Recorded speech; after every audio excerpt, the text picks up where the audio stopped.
Hello everyone, Tuesday the 15th of July today, so let's go through the latest Celtic chat.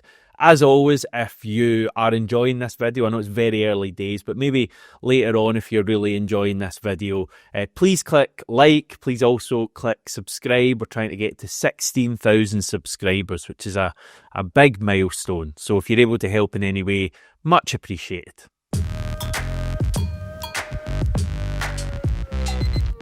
Also, just a quick heads up, everyone. We are currently looking for a title sponsor for the channel for the coming season. We have over 250,000 viewers every single month and a dedicated and faithful Celtic audience. So if you or your business wants to get involved, I'd love to hear from you. Just reach out, email celticinthemorning@gmail.com. And that is also in the description. Right, okay, yesterday Celtic teased what I can only assume is the club's new pool range, inspired, I guess, by the sport of pool. Very soon Celtic fans will be able to pick up their own Celtic personalised pool cues and pool tape. No, yeah, I believe this cryptic post is actually about the new away kit, the one that we saw a leaked image of Jota wearing an eternity ago, like 6 months ago. Now, the number 7 ball that they teased, I believe, is for Henrik Larsson and possibly John Higgins as well, being involved in the photo shoot here. Certainly in May, it was reported that the King of Kings and some current players had been at McCool's in the city centre with that venue closed for a few hours. So pretty sure that's going to be the story here.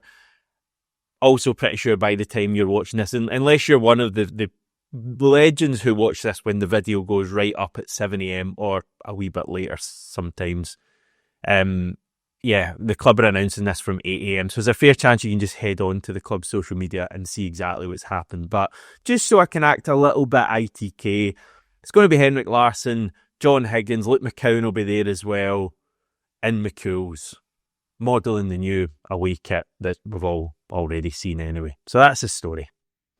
Now, sticking with historical legends of the club being mixed with the current first team, yesterday the current Celtic first team visited Estádio Nacional, the scene of Celtic's greatest ever triumph in the 1967 European Cup final. As I mentioned last week, our training base in Lisbon, Cidade do Futebol, backs onto Estádio Nacional. I said at that point, it has to be in Celtic's plan to go there. And I think Kieran Tierney let it slip late last week that Brendan Rodgers did want the team to venture to Estádio Nacional, and that's only right. So venture they did yesterday.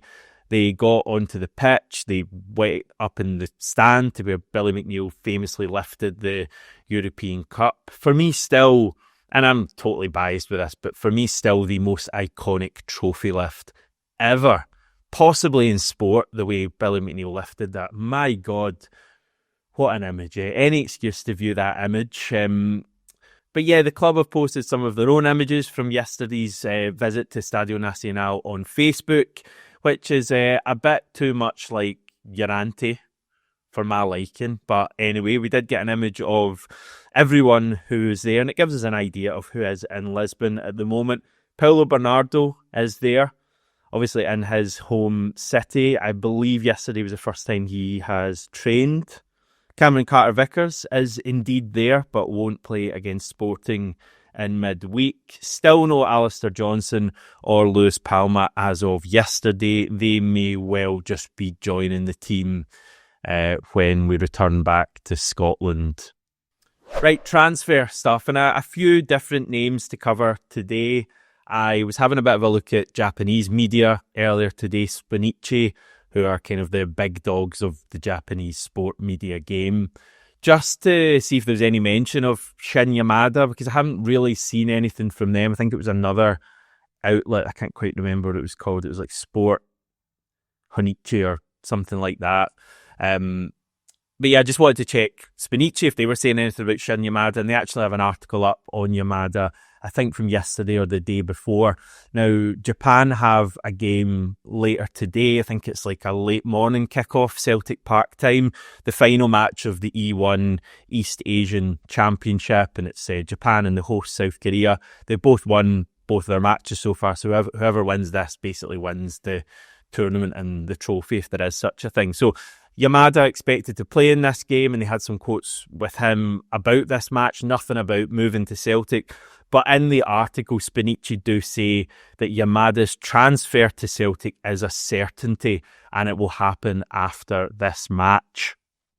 So clearly no real doubt at all about this move happening, but just in case you just weren't quite at that point yet and still thought, this is just a rumour. Because I think sometimes with the Japanese players, because it's like the other side of the world, you do kind of maybe don't quite believe it until you see the image of them at Glasgow Airport or whatever. But this is like 100% a deal that's going to be happening.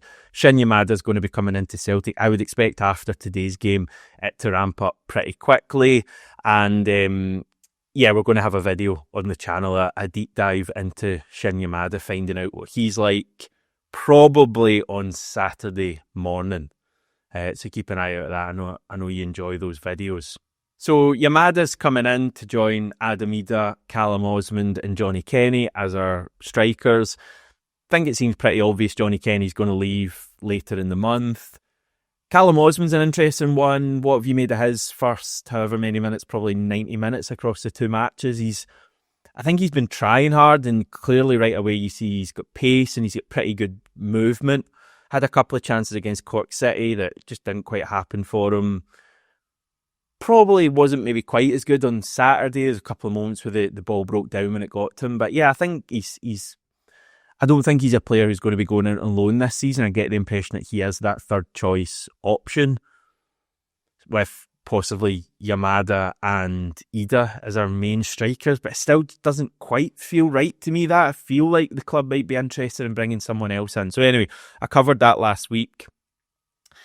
Bit of chat that I do just need to bring up because people are talking about it. I'm going to be fairly scathing about this. There was a tweet from French football journalist Sébastien Vidal yesterday. He appears to be a real person. I looked into his stuff. Co-founder, deputy editor-in-chief of Weekend Sports, which I think is a French paper.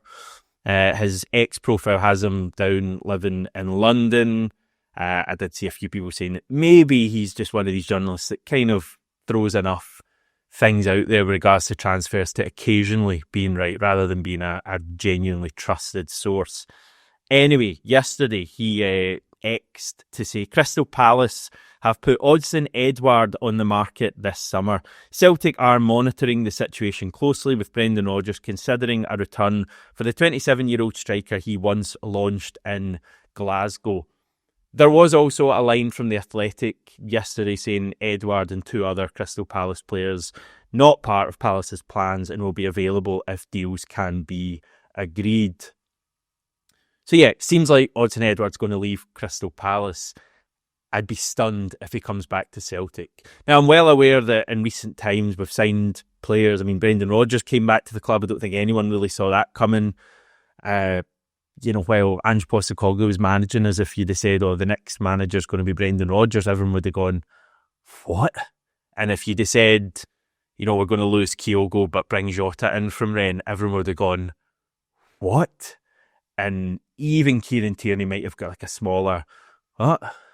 But I'm telling you right now, Odsonne Edouard not coming back to the club. I would be staggered if this happens. So much so that we probably don't even really need to have the debate over whether we take him back or not. And I know that's a very polarising debate. Odsonne Edouard himself seems to be a very polarising player. Some folk absolutely loved him. Some folk, for some reason, absolutely hate him and reckon he down tools and all of that stuff. Fair enough. I'm not getting into that because it's not going to happen. Odsonne Edouard isn't coming back to us. Can I end this wee bit here? Okay, fine. Cheers. However, there is another name to tell you about, and I've not actually seen this reported too much. I think it was maybe one article I saw yesterday other than the original report, but this is a new name and an interesting line from Belgian outlet HLN, who I think have had some stuff out on Michel-Ange Balikwisha as well recently. But they posted yesterday on their live transfer blog, which admittedly, certainly in this country, not Australia, but Scotland, UK, does get a lot of nonsense from time to time. You can kind of bury kind of daft transfer rumours in a transfer live blog. But anyway, this outlet, HLN in Belgium, say that Portuguese left-back Flavio Nazinho, brilliant name, could be heading to Celtic. Now, he's currently at Cercle Bruges after joining them permanently a year ago. He spent the year prior to that on loan at Cercle Bruges from Sporting Club de Portugal, who were obviously playing on Wednesday night. And was a regular for Cercle Bruges last season in the Belgian Pro League. Also regular for Portugal's under-21s at the Euros during this summer. So an international teammate of Paulo Bernardo. The wee bit from HLN reads, Nazinho on his way to Celtic. After Philippe Augusto, whose transfer to Trabzonspor is yet to be completed, Cercle Bruges is also in danger of losing Flavio Nazinho in the short term. The Portuguese left-back is high on Celtic Glasgow's wish list after his excellent under-21 European Championship. The Scots recently saw Greg Taylor leave for PAOK Saloniki and have set their sights on Nazinho as backup for Kieran Tierney. And right away, this just feels like the kind of signing Celtic will make, given that it's not going to be Greg Taylor, obviously not going to be Jeff Schlupp. It feels like Celtic will go for a young up-and-coming player, similar mould to someone like Alex Valle. And this player seems like he could be that kind of player. As I say, don't know much about him, not seen him play, but Portugal under-21 international. I think he's about to turn 22 in 5 days.